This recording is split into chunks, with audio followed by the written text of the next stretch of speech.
এই মেয়েটি যখন টয়লেট পরিষ্কার করতে আসে তখন হঠাৎ করেই দেখতে পাই সেখানে বোর্ড চেয়ারম্যান রয়েছেন আর মেয়েটি তাকে হঠাৎ করে দেখার কারণে ভয় পেয়ে যায় আর মেয়েটির পা পিছলে তার হাতে থাকা বালতির পানি সরাসরি চেয়ারম্যানের উপরে পড়ে যায়। তারপর মেয়েটি বুঝতে পারে সে অনেক বড় বিপদ ডেকে নিচ্ছে, তাই মেয়েটি তাড়াতাড়ি গিয়ে চেয়ারম্যানকে বোঝানোর চেষ্টা করে এইসব কিছু একেবারে অজান্তে হয়েছে।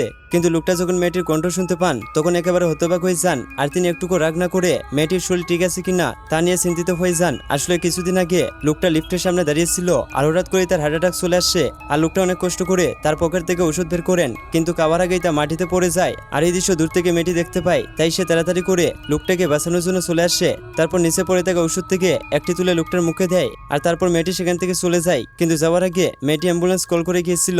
তারপর লোকটাকে হাসপাতালে ভর্তি করা হয় আর লোকটার মেয়ে তাকে বোঝাতে থাকে এবার তোমার বয়স অনেক হয়েছে আর একা একা চলে যাবে না, এবার যদি তোমাকে কেউ সাহায্য না করতো তাহলে তো তুমি মারাই যেতে। তখন ওই লোকটার মনে পড়ে তাকে যে মেয়েটি সাহায্য করেছিল তিনি তাকে খুঁজে বের করবেন আর তিনি তার ছেলের সাথে মেয়েটির বিয়ে দিবেন। এদিকে মেয়েটি যখন বাড়িতে ফিরে আসে তখন সে তার বান্ধবীকে আইডি কার্ড দিতে যায়, কিন্তু সে তার ব্যাগে আইডি কার্ড খুঁজে পায় না। আসলে ওই দিন মেয়েটি যখন তাড়াহুড়ো করে চলে এসেছিল তখন লোকটার কাছে তার আইডি কার্ড রয়ে গিয়েছিল।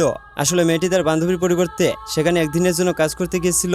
তারপরের দিন মেয়েটির বান্ধবী যখন অফিসে কাজ করতে যায় তখন সেই লোকটা তাকে অফিসে ডাকেন আর তার আইডি কার্ড থেকে ফিরিয়ে দেন এবং মেয়েটিকে তার নামে একটা বিলাসবহুল বাড়ি লিখে দেন। আসলে তিনি মনে করেছিলেন ওই দিন এই মেয়েটি তাকে সাহায্য করেছিল, কিন্তু মেয়েটি বুঝতে পারে এইসব কিছু তার বান্ধবীর জন্য ছিল, কিন্তু তারপরেও মেয়েটি বলে ওই দিন লোকটাকে সেই সাহায্য করেছিল।